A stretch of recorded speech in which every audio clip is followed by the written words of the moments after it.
ముందుగా దేవుడికి వందనాలండి. దేవుడికి నాకు ఇచ్చిన అవకాశం బట్టి దేవుడికి వందనాలు చెల్లించుకుంటున్నాను.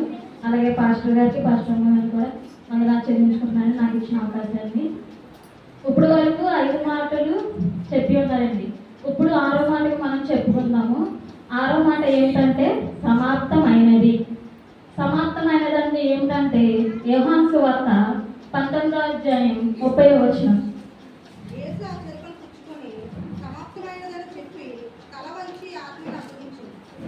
ఇక్కడ ఏం చెప్తున్నారంటే యేసుక్రీస్తు ప్రభువారు సమాప్తమైనదని చెప్తున్నారండి.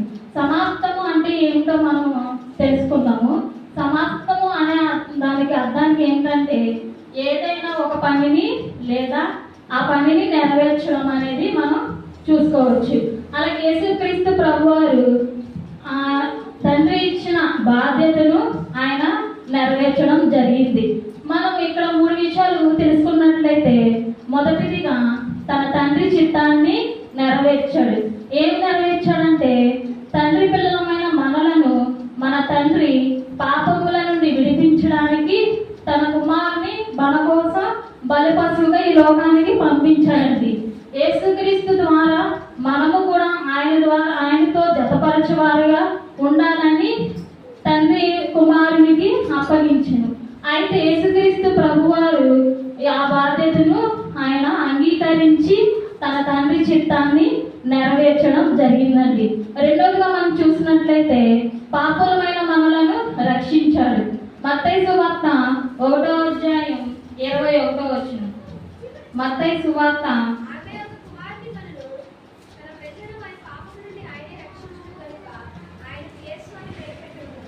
ఇక్కడ ఏం చెప్తున్నారండి? యేసుక్రీస్తు ప్రభువారు తన ప్రజలను వారి పాపముల నుండి ఆయనే రక్షించారు. ఎవరి కోసం వచ్చానండి?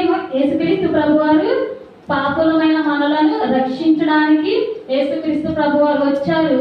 తన తండ్రి చిత్తాన్ని కూడా నెరవేర్చడానికి ఈ లోకమునికి వచ్చి ఉన్నాడు. అయితే మన పితరులను చేసిన పాపముల నిమిత్తమై యేసుక్రీస్తు తన శిలువ మరణం ద్వారా పాపులమైన మనలను రక్షించాడు. అంటే నరకంలోనికి వెళ్ళాల్సిన మనల్ని ఆయనతో ఉంచుకోవాలని, అంటే పరలోక రాజ్యంలో చేర్చుకోవాలని ఆయన తండ్రి చిత్తాన్ని నెరవేర్చడానికి ఈ లోకానికి వచ్చి మన పాపులమైన మనల్ని రక్షించడం జరిగిందండి. ఆయన మనల్ని ఎంతగానో ప్రేమించి లోకానికి వచ్చి మనల్ని రక్షించాడు. యేసుక్రీస్తు ప్రభువారు రాకపోతే మనం ఏమై వాళ్ళమంటే అసలు మనము అందరము రక్షణలోకి నడుచుకునే వాళ్ళం కాదు. ఆయన తెలుసుకోకుండా మనం ఉండేవాళ్ళం కాదు. యేసుక్రీస్తు ప్రభువారు వచ్చారు కాబట్టి ఆయనతో కూడా మనల్ని రక్షించబడలాగా చేశారండి. మూడోదిగా మనం చూసినట్లయితే దేవుణ్ణి మహిమపరిచాడు. యోహాను సువార్త 17వ అధ్యాయం 4వ వచనం. యోహాను సువార్త సంపూర్ణంగా భూమి మీద నిన్ను మహిమపరిచితిని. ఇక్కడ ఏం చెప్తున్నారు? దేవుణ్ణి మహిమపరుస్తున్నాడు. తండ్రి చెప్తున్నాడు, తండ్రి మాటకు ఆయన నెరవేర్చడండి. చేయుట నీవు నాకు ఇచ్చిన పని నేను సంపూర్ణంగా నెరవేర్చి భూమి మీద నిన్ను మహిమపరిచింది. ఎవరిని మహిమపరుస్తున్నాడండి? యేసుక్రీస్తు ప్రభువారు తండ్రిని మహిమపరుస్తున్నాడు. ఆయన సంపూర్ణంగా తండ్రి యేసుక్రీస్తుకి ఇచ్చిన పనిని మొత్తం సంపూర్ణముగా నెరవేర్చాడు. ఫస్ట్ నువ్వు వెళ్ళి లోకంలో వెళ్ళి ప్రాణాన్ని పెట్టమని చెప్పాడు. రెండవదిగా సువార్తను ప్రకటించమని చెప్పాడు. పాపలమైన మనల్ని రక్షించడానికి నువ్వు వెళ్ళి నేను ఇచ్చిన మాటను నువ్వు సంపూర్ణంగా నెరవేర్చి నువ్వు మళ్ళీ నా దగ్గరకు మళ్ళా తిరిగి రమ్మని తండ్రి అయిన యేసుక్రీస్తు ప్రభువారికి చెప్పారండి. అయితే యేసుక్రీస్తు ప్రభువారు శిలువ మీద ఆయన ఎంతో శ్రమపడ్డాడండి. ఆయన్ని 39 కొర్రా దెబ్బలతో ఆయన్ని కొట్టారు. అలాగే ముండ్ల కిరీటము పెట్టారు. అలాగే ఆయన్ని ఎంతో మంది అవమానించారు, హింసించారు, ఉమ్మివేయబడ్డారు. యేసుక్రీస్తు ప్రభువారు ఆయన ఏమి మాట్లాడకుండా మౌనముగా ఉండి వాళ్ళని ఏమి అనుకోకుండా ఆయన తగ్గింపు జీవితం కలిగి ఉన్నాడండి. అలాగే మనము కూడా ఎలా ఉండాలి? దేవుని వల్లే మనము జీవించాలి. మనకు ఎవరైనా ఒక మాట అంటే మనము పడమండి, సహించము, వెంటనే దానికి సమాధానం చెప్తాం. కానీ యేసుక్రీస్తు ప్రభువారు మౌనముగా ఉండి ఆయన చేసి ఉన్నాడండి. అలాగే మనకి ఎన్నో శ్రమలు వస్తాయని మనము బాధపడకూడదు. కొంతమంది అయితే ఏమంటారంటే, నాకే ఎందుకు ప్రభు ఈ శ్రమలు, వేరే వాళ్ళు అయితే సంతోషంగా ఉంటున్నారు, నాకే ఎందుకు ప్రభు ఈ శ్రమలు అని మనం అనుకోకూడదండి. ఆ శ్రమ వల్ల ఏముంది? గొప్ప ఆశీర్వాదం ఉంది. ఆ ఆశీర్వాదం కోసం మనం ఎదురు చూడాలి తప్ప యేసు ప్రభు వారిని మనము దూషించకూడదు. అందరూ చేసినట్లు కూడా మనము యేసుక్రీస్తు ప్రభు వారిని దూషించకుండా మనము ఉండాలి. మన జీవితంలో ఆయన తండ్రి చిత్తాన్ని యేసుక్రీస్తు ప్రభు వారు ఎలాగ నెరవేర్చాడో మనము కూడా యేసుక్రీస్తు ప్రభు వారి లోకమునకు వచ్చి మన పాపముల నిమిత్తమే మనం రక్షించాడు. మనము చేసిన పాపమే ఆయన మీద వేసుకున్నాడు, ఆయన భరించాడు, ఆయన ఎంతగానో మనల్ని ప్రేమించాడు. అలాగే యేసుక్రీస్తు ప్రభు వల్ల మనం జీవించినట్లయితే మన జీవితంలో యేసుక్రీస్తు ప్రభు వల్ల మనం జీవిస్తున్నామా? ఆయన మాటకు మనము లోబడి ఉంటున్నామా? ఆయన చేయొద్దు పనులు మనము చేయగలుగుతున్నామా? ఒకసారి మనము ఆలోచన చేసుకోవాలండి. అలా చేసుకున్నట్లయితే పరలోక రాజ్యంలో మనము యేసుక్రీస్తు ప్రభు వారితో మనము ఉంటాము. తన తండ్రి చెప్పిన ప్రకారమే కదా పాపంలో మనం రక్షించడానికి మనము తండ్రితో ఉంటాము. ఆయన యేసుక్రీస్తు ప్రభు ద్వారాతో కూడా మనము పరలోక రాజ్యంలో ఉండగలుగుతాం. దేవుడి కొద్ది మాత్రం దేవుడు దీంచును గాక. ఆమేన్.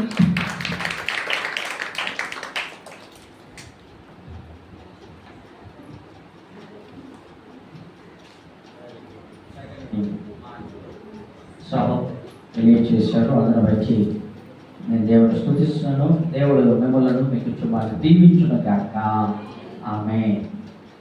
ఈ యొక్క 6వ మాట విషయంలో చక్కగా పరిశుద్ధాత్మ దేవుడు పెడుతున్నారా మాతో మాట్లాడు. సమాప్తమైనది వినక సమాప్తమైనది అంటే అర్థమేంటి? పని ఇచ్చాడు మనకి. మనకి చిన్న బిడ్డలు హోంవర్క్ ఇస్తారు. హోంవర్క్ ఇంకా ఏం చేస్తారు? రాసి అమ్మాయ్యా మమ్మీ డాడీ పూర్తయిపోయింది, ఆ హోంవర్క్ 10 అంటాడు. అవునా కదా? అంటే అర్థమైంది ఒక పని ఇచ్చాడు కాబట్టి ఆ పని ఏం చేశాడు? ఫుల్ఫిల్ చేశాడు. అలాగే మనకేంటి? మనకు పెద్ద బాబు పెద్ద బాబు వంట చేసి కానీ పూర్తయిపోయింది. భోజనం చేసి కదా ఏం చేసావు? వంట ఫినిష్ చేసి ప్రభు యేసుక్రీస్తు కూడా పర్పస్తో ఈ లోకానికి వచ్చాడు. ఆమె అని ఏం చేశాడట? ఒక పర్పస్తో వచ్చాడు. ఆమె చక్కగా చెప్పింది. తండ్రి ఏదైతే ఆ పని నాకు చెప్పాడు ఆ పనిని సంపూర్తి చేశాడు. ఆ పని సంపూర్తి చేయడానికి ఎక్కడ కూడా విడిచిపెట్టలా. అది ఎక్కడ కూడా ఆ పనిలో విడిచిపెట్టలేదు, నిరాశ పడలేదు, దిగులు పడలేదు, ఇబ్బందిగా ఫీలు అవ్వలేదు. మనం కూడా ఒక తెలుగు మనం ఉంది. మనం క్రీస్తు బిడ్డగా జీవించుకున్నాం. ఈ మాట బయట మనం ఏం నేర్చుకోవాలి? క్రీస్తు రక్తంలో కడగబడ్డాం కదా మనము.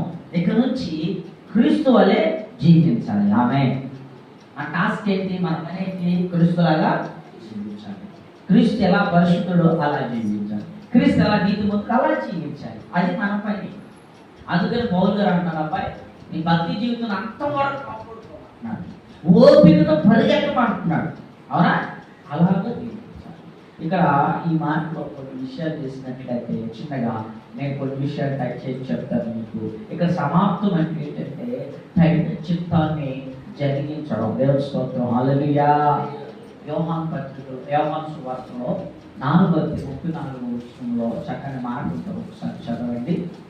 4 యేసు వారిని చూసి నన్ను పంపిన వాని చిత్తము నెరవేర్చుటయు ఆయన పని తుదముట్టించుటయు. ఇదనమాట. ఏం సమాప్తి చేశాడట? ఎందుకైతే పంపించాడో, ఏమైతే చేయమన్నాడో అది సంపూర్ణ చేయటమే సమాప్తము చేయడం. మన కూడా ఏంటో తెలుసా? కృష్ణ ఆరాధించడమే మన పని. ఆమె అంటే 6 దినాలు పని చేసుకోండి. 7వ దినంలో ఎక్కడ రావాలి? ప్రభు దగ్గరికి. మరలా ఆ దినాన్ని కూడా మనము వాడేసుకున్నాం అనుకోండి, బాగా మన గోలు ఉంది. 6 దినాలు నేను కష్టపడతానయ్యా, 7వ దినం మీ సన్నిధిలో చేస్తాను. అది మన పని. అది మనం గుర్తు.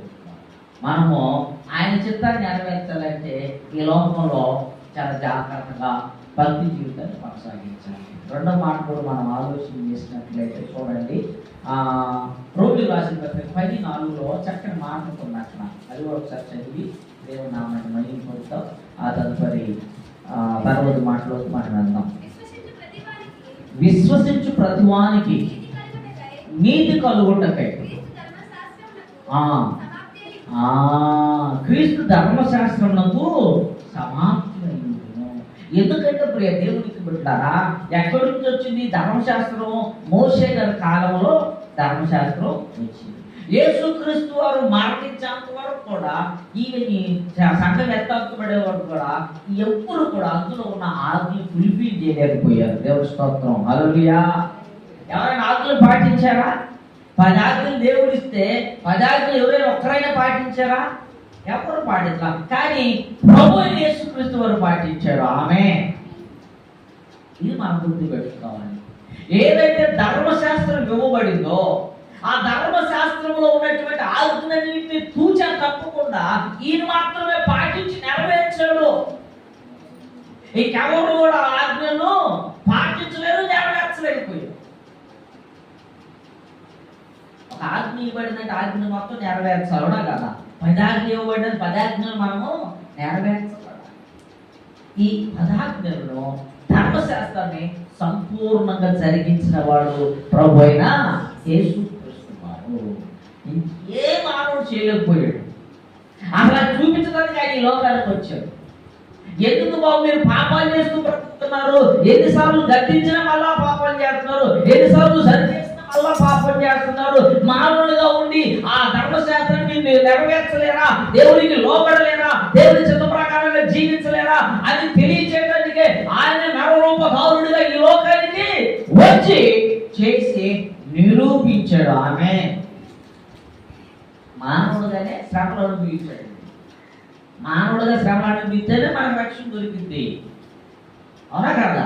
అలా కనిపించి ఆ ధర్మశాస్త్ర ఆజ్ఞలను ఏం చేసినట్టు ఆయన సమాప్తి చేసి నెరవేర్చాడు. దేవుని స్తోత్రం, హల్లెలూయా. మరి నీవు నేను ఆయన బిడ్డలుగా పిలువబడతాము. మనకిచ్చిన పని ఏంటి? దేవుణ్ణి ఆరాధించడం, దేవుని సువార్తను ప్రకటించడం, దేవుని పరిచర్య చేయటం, దేవుని సన్నిధిలో రావటం, దేవునికి కృతజ్ఞతాస్తుతులు చెల్లించడం. ఇవి మన పనులు అన్నమాట. ఈ పనులు మనం సమర్థవంతంగా ముగిస్తున్నామో లేదో ఒక్కసారి ఆత్మ పరిశీలన చేసుకోవాలి. చూసారప్పుడు దేవుని మనం కొన్ని సందర్భాల్లో మనం అనుకుంటాం తీర్మానాలు తీసుకుంటాం, అవునా కదా? ఆ తీర్మానాలు కూడా ఏం చేయాలి? అంతవరకు మనము కొనసాగించుకోవాలి, మధ్యలో బ్రేక్ చేయకూడదు. ఇలాంటి అనుభవం మనం కలిగి నమ్మకంగా క్రైస్తవ భక్తి జీవితాలు కొనసాగించేవారు ఉండాలని ప్రభు పేరు మీకు మనం చేస్తున్నాం. దేవుడి స్తోత్రం, హల్లెలూయా. మరి 7వ మాట మాట్లాడటానికి మరి శ్రద్ధగా ఉన్నారు. ఎవరు 7వ మాట చెప్పాలమ్మా? కాదున్యా ఓకే, చేస్తున్నారు ప్రజెంట్ సాధన. గుడ్. ఇక ఆ 7వ మాట మాట్లాడటానికి సహోదరి కావ్య ఉంది. దీన్ని వాక్య భాగంలో చదవడానికి మన మధ్యలో హోమా ఉంది. ప్రార్థన చేయడానికి సరిపడి ఉన్నారు. కాబట్టి మీరు గుర్తు పెట్టుకోండి. అలా పాడుకుందాం. 7వ మాటలో మనం వెళ్దాం. పాడు.